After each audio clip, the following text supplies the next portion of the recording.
Drag around too long, they'll come out and ask you. I've got it pulled up too. I pulled it up with the stoplight while it's outside. We're live, go ahead. Good evening, actually good afternoon. I'd like to welcome everyone to this first meeting of the year for the Transient Guest Tax Committee. And I am just temporary chair, Tony Emerson from District 4. If my colleagues would introduce themselves, please. Mike Lesser, District 9. Aaron Mays, District 7. Fantastic, gentlemen. Well, our first order of business is to elect the committee chair, and so I'd open it up to nominations. I'd like to make a motion to elect Tony Emerson as chair. Second that. Okay, there's been a motion and a second to elect me as chair. Any discussion? Seeing none, if you're in favor, say aye. Aye. Aye. Aye. Opposed? Okay, the motion carries 3-0, so now I am officially the chairman of this, so thank you, gentlemen. I'll try to steer us here. So our first item of business is to approve the minutes from our August 10th, 2017 meeting. And in this particular committee, a couple of the members are no longer on the council or on different committees, so none of us three were on the committee. Nonetheless, legal has advised that we can approve the minutes even though none of us were committee meetings. And we can handle this by unanimous consent. Is there any objection to that? I'd make a motion to approve by unanimous consent. I've been informed by Mr. Emerson of the contents of the meetings via YouTube. That is correct. So I have a motion. Any second? Yeah, second. Okay. So those in favor of actually, would we even vote on this by unanimous Yeah. consent? You would not vote? It'd just be Okay. without Okay, objection. then the minutes are approved. Okay, so the next item on our agenda is an update from Sunflower Soccer. Can I make a quick request? Yes, ma'am. And this was my oversight on the agenda. I meant to do item 5 before 4, because with item 5, I'll give you all an overview of how the tax is set up. And 1% of that tax is Sunflower Soccer, so I think they'll make more sense once I kind of explain to you why they're here, if that's okay. Any objection? No objection. Okay, Okay. please thank you. proceed, Now I'm going to Mrs. step up Lee. here, but you have this in front of you.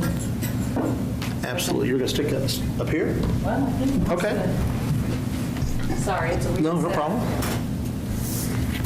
Okay, so just for, and you have it in front of you if you don't want to turn back, but I Okay. know then I'm like the talking voice when I have a curtain, so however this is least awkward, I can work with you.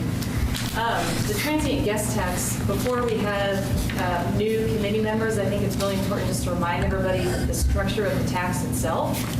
This is a kind of a constant point of confusion, and it's just important that we're all starting off talking from the same place. Every city's transient guest tax is different, percents are different, and they're used for different purposes.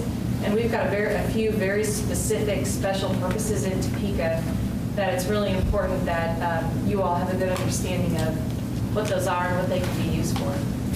So we have a 7% transient guest tax rate, and that's ultimately what this committee, part of your committee's job is to recommend a budget for how to use that tax.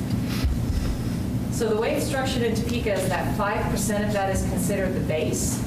So that 5% transient guest tax is allowed to be used for really broad purposes, really anything that supports conventions and tourism. And cities interpret this all kinds of different ways. A lot of cities, and what I'll walk you through, give the majority of those funds to their Convention and Visitor Bureau. So for us, that would be Visit Topeka. And then they simply kind of decide how to distribute those funds, and they act as the administrator of those funds. However, you can really do anything with those funds that relate to convention and tourism, thank you, which is a very broad topic. So whatever really the committee deems is the most appropriate that fits into these very broad bullets listed here is what that 5% can be used for. In 2018, which you have a copy of that budget in front of you, that 5%, the majority of it was designated to Visit Topeka, and that's to be used for their operations. And typically what we do when we bring forward the recommended budget, they'll actually be here, and they'd be happy to tell you kind of what their operating budget is, what they use the money for the year before. They have quarterly reports. They will give you as much depth into that as you want. A portion of that money is used for their bid funds, so that's where they're allowed to go after certain events and actually put money down on getting those events into Topeka. And then we actually transfer a portion of it into the general fund for the Topeka Zoo, being that that's one of the most visited tourist attractions in Topeka. It's very appropriate that some of that money be used by the city for administration of the zoo. In addition to that, we have two kind of special 1% on top of that 5%. So 1% of that transient guest tax is actually designated for Sunflower Soccer. And that is why the next agenda item, they'll be here today to give you an update on their operations. This was adopted in 2012 by the governing body, and it was adopted for 20 years. The main reason for the 20 years was that originally we knew all along that we would be financing a project on Sunflower Soccer's behalf. And so originally that was going to be a 20-year project, and luckily we were able to finance it for 15 years, and some of it actually pay down in cash. So the original vision was actually that it would take us longer to pay this down than we've actually financed, which it puts us in a really great position actually to have more cash opportunity within that money that can be used for Sunflower Soccer. So that's really been an ongoing conversation between the governing body and Sunflower Soccer on the best way to use those funds. So the two projects that have been completed with those funds one was the extension of the sanitary sewer. That was essential on that property so that the restrooms could come in and that we could modernize that area. And then the second project originally was approved to be really a multifaceted project with the restrooms, concession stands, landscaping, soccer fields. And that was the project that we did finance, and basically what we did is we did special assessments where we pay down those special assessments directly from the TGT funds every year. So the way that we budget for this is we budget that total expected revenue. So in the case of 2018, we estimated $379,000. We budget that full amount to be spent for Sunflower Soccer, and it's designated in a special fund. Currently, so for example, last year we only spent about $250 of that on that special assessment. So every year we have more revenue in that fund than we've been expending. And that's really what will be an ongoing discussion with you all is the most appropriate way to expend those funds in the future. The other 1%, I guess I've been deeming that special projects. This used to be the 1% that was for historic purposes. So a portion of that was designated for a historic grant fund that the city administered, and then a portion of it was for the Riverfront Park. So that expired at the end of 2015, and the committee and the council did decide to extend that. If any of you remember, there was an extensive process. Kurt remembers. I mean, there was in the fall of 2015, we put out a call for projects, kind of tourism-related projects in the community, and had an extensive process to review all of those and vet all of those. And in the end, we decided on the 4 projects listed, the Downtown Plaza, the Jayhawk Theater, Constitution Hall, and Evel Knievel. And each of those projects is, from our perspective, so far it's being cash financed. So basically every quarter as we receive revenue from this 1%, we receive quarterly reports and ask any questions that we have of the projects. And then we dole that money out as it's received, and that will continue until they either meet that cap or until the end of December 31st, 2027. So every year that's an estimated, the 1% for 2018 is estimated at $379,000. So the budget process, that will really be your all's next step. Usually this happens around April and May when you all decide how to designate these funds. So what we would do usually as staff is present in front of you. You're looking at the final version for 2018 as we would continue over the next few months to estimate revenues and work with related parties on the best recommendation for the budget. We would bring that to you all, and then you all would decide it, and then if you approve it, then you would approve it to the governing body. Usually, it's very important that that occurs before the budgeting process. That way, it can be part of the overall city proposed budget that is reviewed by the council starting in June. So we really like to have that done really about early or mid-May is ideal. Usually, the way that we start out is that the preliminary 2019 budget is essentially modeled off of the 2018 budget. And in this fund, as I just explained to you, there's a lot of restrictions and kind of prior commitments that we've made to different groups. And, we really go in with, you certainly have discretion if you choose, but we have a pretty good history in this fund of a lot of ways that it's spent have already been set on a certain course, so it's not something that necessarily you have, months and months of debate about because of the way that these different pots are already designated for certain reasons. However, that being said, you all definitely can and should ask questions, propose any changes that you see appropriate, and we'll have as many, meet as many times as you need before we recommend that budget. In addition to that, the reason that we invited Sunflower Soccer here today is that they really are here to kind of tell you the story, tell you where they're at with their whole operations, with their projects, so that at a future time, when needed, they would come to you all as a committee and ultimately the governing body if we need another resolution or some expansion of how they can spend their funds. That will have to be reviewed by the governing body. So they're really here today, not with necessarily a specific ask yet, but to really orient you to them. We have got a board member who will introduce himself, and then the new director, who really, I think you either were just starting or you weren't here at the beginning of last year's process. So this is his kind of full exposure to the committee process. And then in addition to that, throughout that process, we'll bring forward, like I said, any of the visit to PICA, anyone else that you all see appropriate and would like to hear from throughout the process. We'll work with the chair to set that agenda and invite the appropriate parties. So any questions just about the overview? I'll come back over there. Gentlemen? Nothing. No, Mr. Chairman. Thank you. Nikki, I would ask, basically, the two 1% are already allocated and for many years to go. Really, the only thing we have much discretion on is this 5% base. Is that correct? So the 1% for special projects, each of those designees, like the Downtown Plaza, Evel Knievel, each of those four, in addition to the resolution that approved the 1%, they each have separate, basically, development agreements that the governing body passed in 2015 and 2016. Those are already very specific, and it would take the governing body action to change each of those.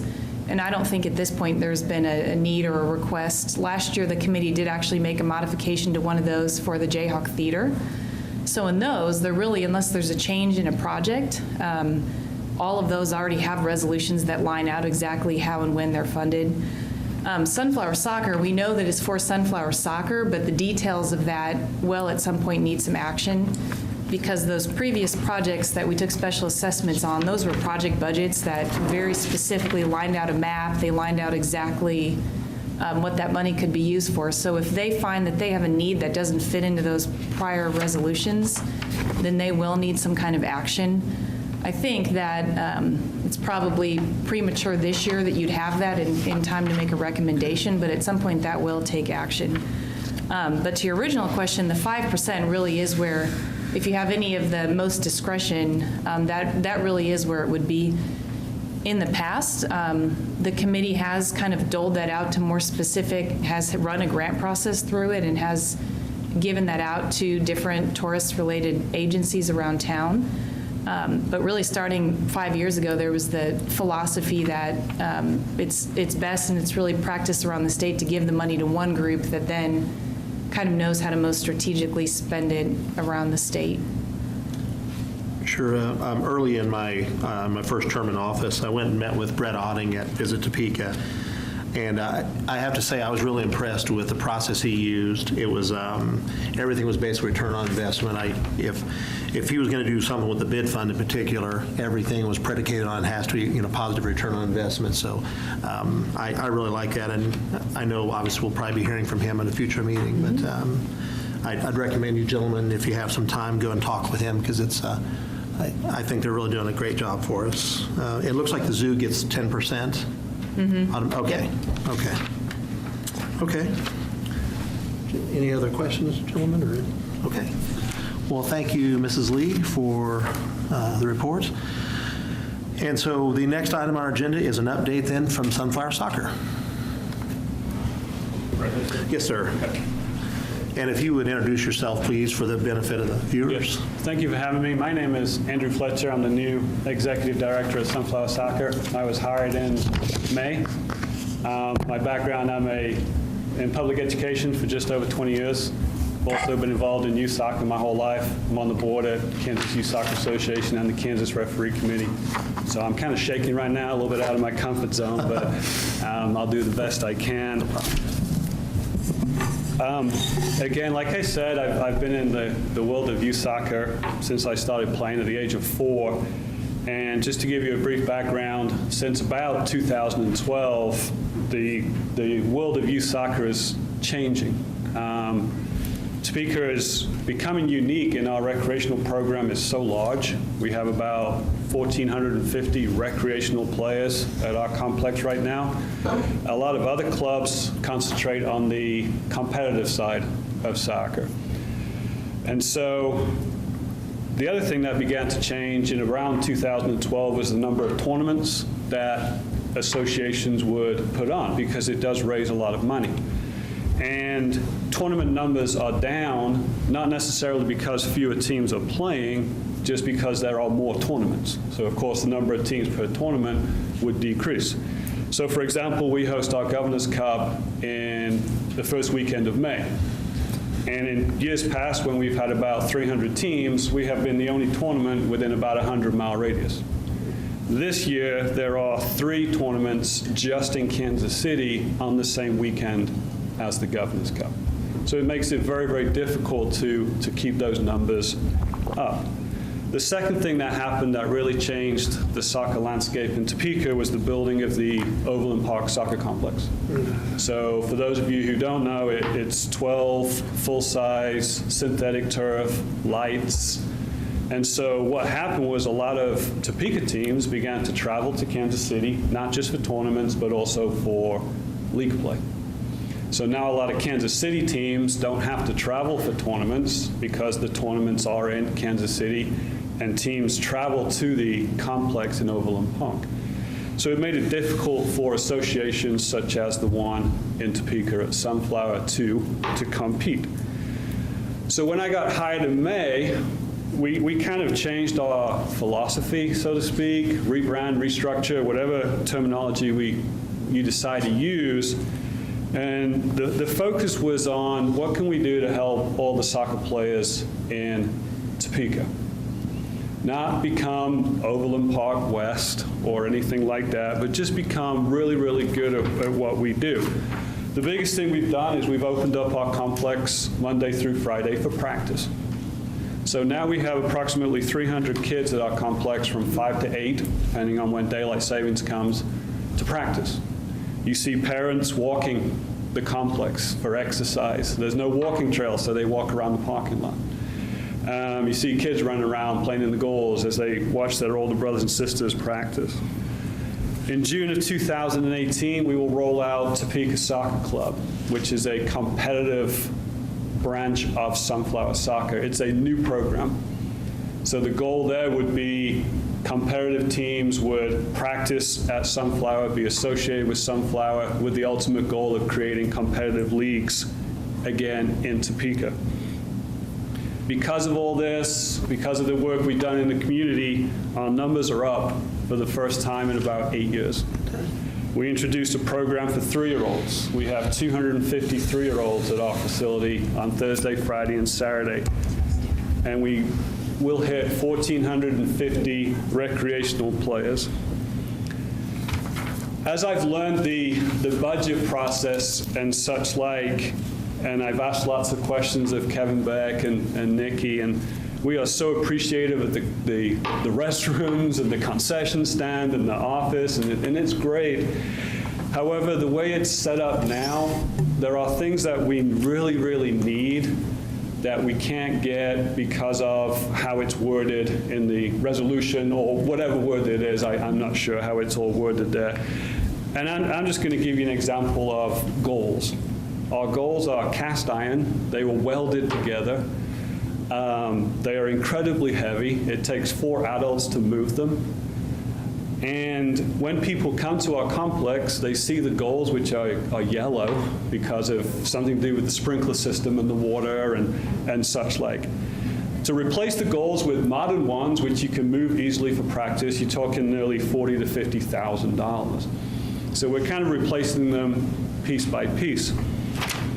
So the philosophy now would be, if we can make these improvements to our complex, the teams in Topeka would then talk to the teams outside of Topeka, this is what we're doing with our complex, and then the tournament numbers, we hope, would slowly go up. And so I'm here today just to let you know that we would like some help to improve the complex, but the improvements that we need to enhance the experience for the soccer players are outside of how it's currently written. So for example, we don't really need more parking space. We need things such as goals, maintenance shed, and such like. Then, as the complex improves, if the numbers in Topeka go up, then we hope the tournament numbers go up. We've also, I hope, become much more accessible. We currently host 4 tournaments. We hosted the Kansas State Girls State Cup this season. We have a good relationship with Sunflower State Games. We've opened up our complex to whatever they need. So since I've been here, we've had drone racing. We'll have ultimate frisbee at the complex. We will have archery at the complex. So we've opened it up to not just soccer-related things. So I put pictures together, a proposal together, which I showed to Mrs. Lee and the city manager yesterday. So you guys can look at these. And then if you have any questions, and my board president is here also to answer any questions. Thank you. Thanks. Yep. If I may take just a minute, I can't miss an opportunity to speak. My name's Kevin Beck, and I am the board president of Sunflower Soccer. Andrew put it very well in a nutshell of what we're wanting to do. What I know back when this program was started, the Topeka Lodging Association, Kurt Young is here in attendance, was very supportive of us moving forward with this and the efforts of getting more people into Topeka, more people into the hotels, and more heads on beds. Over the term since that project has occurred, of course, we've had a change at Sunflower. We've had a couple of years where we didn't have an executive director, a couple of years in kind of flux of what we were going to do and how we were going to move forward. Then Andrew came, and that's where things are now starting to go, they're going to skyrocket.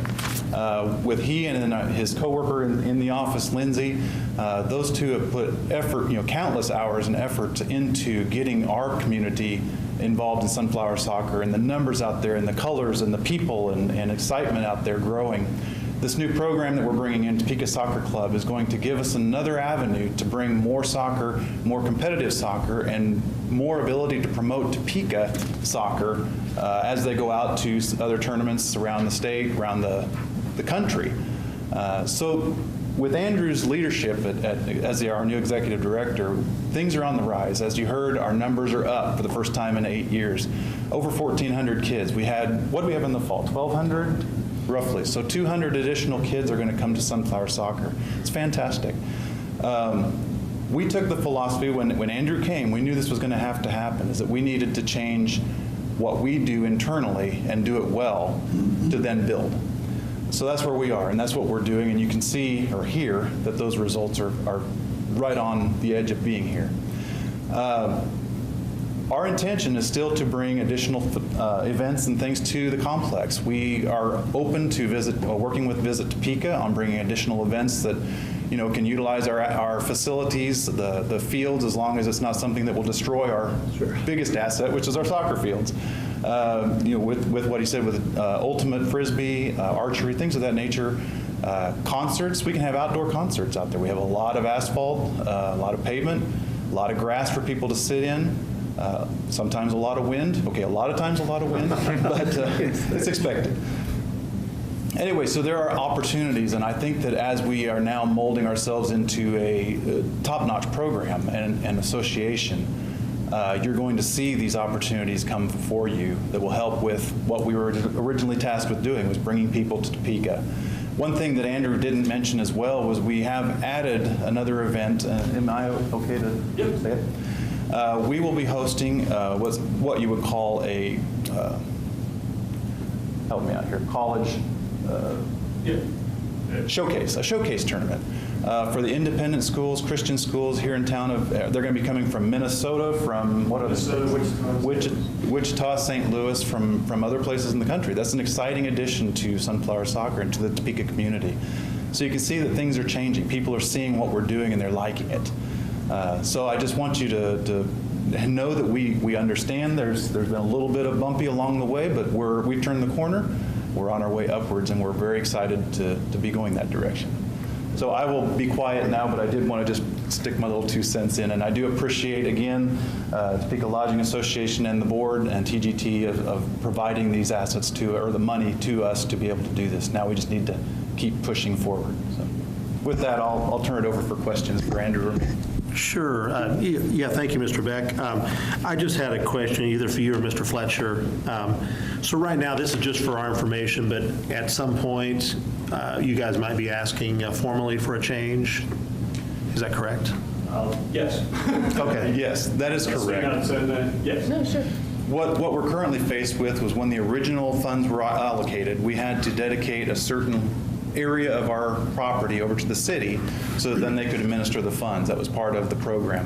What's happened now is the improvements within that boundary are exhausted, essentially. We don't have, in our new philosophy and new process of how we're trying to build this facility, we don't have a lot of need within that current boundary, but we have needs in the boundary of the complex, and if we can adjust that, that's what we're going to approach you with later, is an adjustment of the boundary to then utilize those funds in a better, more appropriate and building way. Either gentlemen have any questions for Mr. Fletcher or Mr. Beck?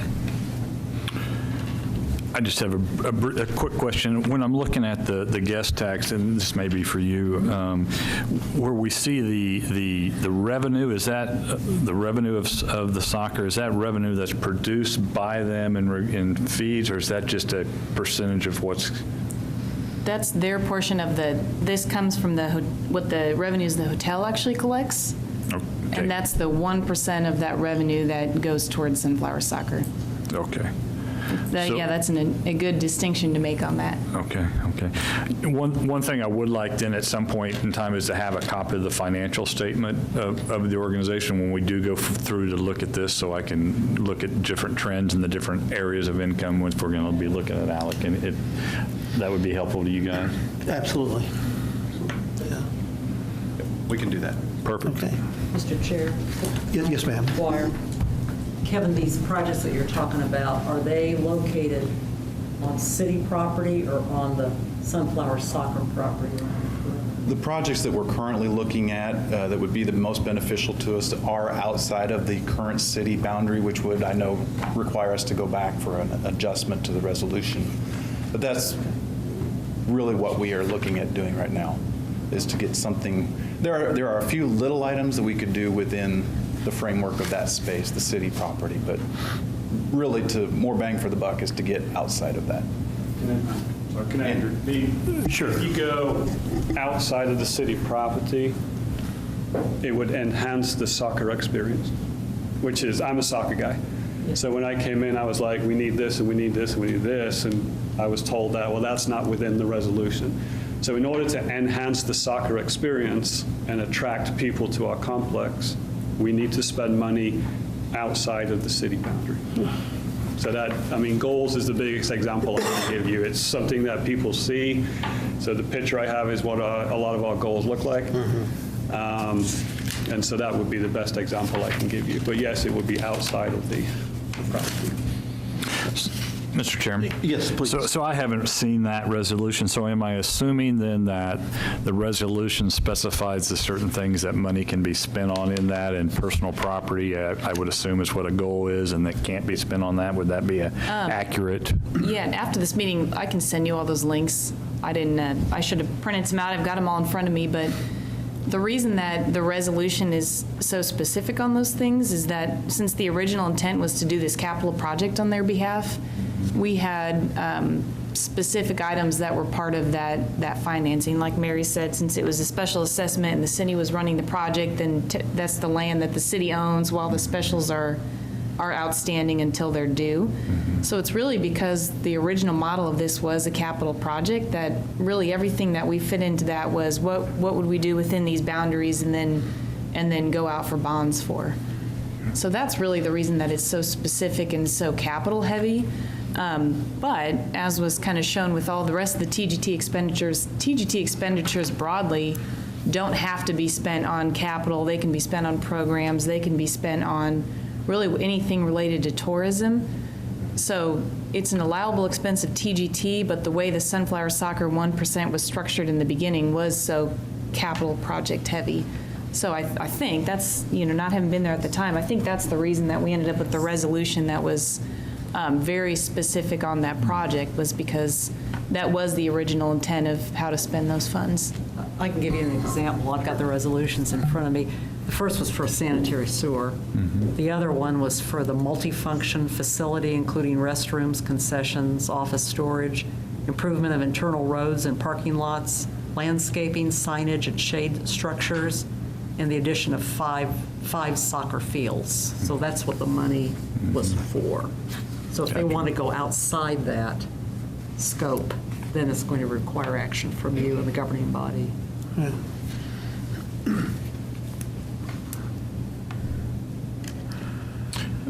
Fantastic. I used the Johnny on the Jobs many a times with my kids out there, so I'm glad.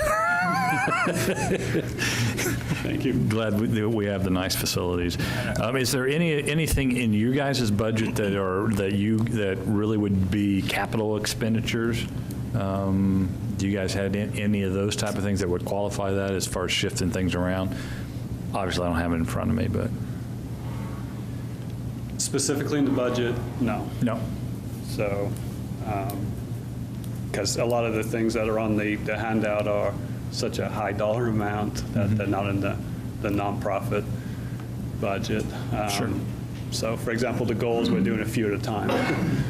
So, yeah, we did receive a grant from Topeka Community Foundation. So we took that, and literally an hour later, I spent it on small goals. So we have 16 new 4x6 goals coming. So again, I have a long-term plan to replace them as I go along. However, we may run out of time. Great. With Topeka Community Foundation, are you part of their Day of Giving? Are you a member of that? Yes, we go Okay, there. great. Yep. Fantastic. Gentlemen, I don't think there's any more questions for you. I would recognize Mr. Young wanted to address us, so you'd come forward, please, and state your name and your organization. Kurt Young, Executive Director of the Topeka Lodging Association. I just want to give you a little bit of, since you're kind of all new to this committee, a little additional historical perspective on the 1% additions to the 5% base. Both of those were Topeka Lodging Association initiatives that were brought forward by the Lodging Association to become what they are today. And Nikki's right, when this 1% for the Sunflower Soccer was brought forward, it was very capital intensive.